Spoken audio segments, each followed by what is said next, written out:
ভারতের সামনে সমূহ বিপদ। ভারত মহাসাগরে যুদ্ধের ছায়া দেখা যাচ্ছে। ইরানি যুদ্ধজাহাজ নিয়ে তীব্র উত্তেজনা শ্রীলঙ্কা উপকূলে। মার্কিন হামলায় ডুবল ইরানের যুদ্ধ জাহাজ। শ্রীলঙ্কা উপকূলে আশ্রয় নিল আরেকটি নৌযান। ভারত মহাসাগরে বড় নাটক। ইরানি যুদ্ধজাহাজ, মার্কিন সাবমেরিন এবং শ্রীলঙ্কার কূটনৈতিক দোলাচল। ডুবল ইরানি ফ্রিগেট। আতঙ্কে ভারত মহাসাগর। শ্রীলঙ্কার কাছে জরুরি আশ্রয় চাইল নৌজাহাজ। সমুদ্রে টর্পেডো হামলা। ইরানের যুদ্ধ জাহাজ ডুবতেই নতুন কূটনৈতিক সংকটে শ্রীলঙ্কা। ভারত মহাসাগরে সামরিক উত্তেজনা চরমে। ইরানি নৌজাহাজ ঘিরে আন্তর্জাতিক চাপের মুখে শ্রীলঙ্কা। সমুদ্রের বুকে বিস্ফোরক পরিস্থিতি। ইরানি যুদ্ধজাহাজ ডুবতেই নড়েচড়ে বসেছে বিশ্ব রাজনীতি। মার্কিন ইরান টানাপোড়েনের ঢেউ শ্রীলঙ্কায়। উপকূলে নোঙর ইরানি যুদ্ধজাহাজের। যুদ্ধের গন্ধ ভারত মহাসাগরে। ইরানি নৌবাহিনীর জাহাজ নিয়ে নতুন ভূরাজনৈতিক সংকেত। দেখুন, ভারত মহাসাগরের কৌশলগত অঞ্চলে সম্প্রতি এমন এক ঘটনা ঘটেছে যা আন্তর্জাতিক রাজনীতি ও সামরিক কূটনীতিকে নতুন করে আলোচনার কেন্দ্রে এনে দিয়েছে। ইরানের একটি যুদ্ধজাহাজ ডুবে যাওয়া এবং তার পরপরই আরেকটি ইরানি নৌজাহাজে শ্রীলঙ্কা উপকূলে আশ্রয় নেওয়ার ঘটনায় গোটা অঞ্চলেই তৈরি হয়েছে অস্বস্তি ও উত্তেজনা। ঘটনার সূত্রপাত কয়েকদিন আগে ইরানের নৌবাহিনীর ফ্রিগেট আইরিস ডেনা ভারত মহাসাগরে একটি আন্তর্জাতিক নৌমহড়ায় অংশ নিয়ে হঠাৎ ফেরার পথে মারাত্মক হামলার শিকার হয়।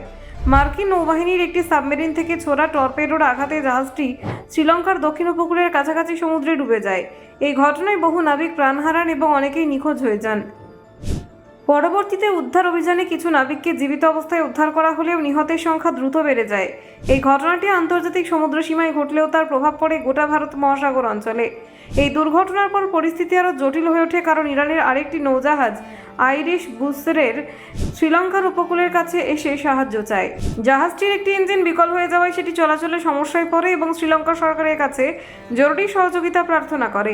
আন্তর্জাতিক সামুদ্রিক আইন অনুযায়ী বিপদগ্রস্ত জাহাজকে সাহায্য করা মানবিক দায়িত্ব হওয়ায় শ্রীলঙ্কা সেই অনুরোধ গ্রহণ করে।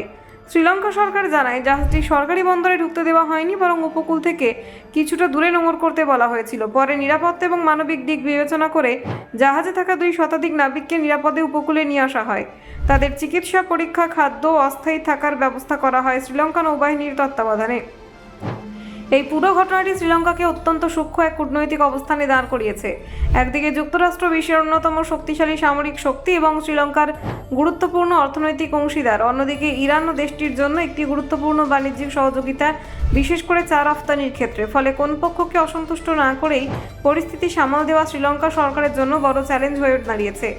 শ্রীলঙ্কার প্রেসিডেন্ট অনুরা কুমারা দিসানায়াকি স্পষ্ট জানিয়েছেন যে তাদের সিদ্ধান্ত সম্পূর্ণভাবে মানবিক এবং আন্তর্জাতিক আইনের ভিত্তিতে নেওয়া হয়েছে। তিনি বলেন, যুদ্ধ পরিস্থিতি যাই হোক না কেন, বিপদে পড়া নাবিকদের সাহায্য করাটা প্রত্যেকটা দেশের নৈতিক দায়িত্ব। ব্যুরো রিপোর্ট, অজানার দেশে।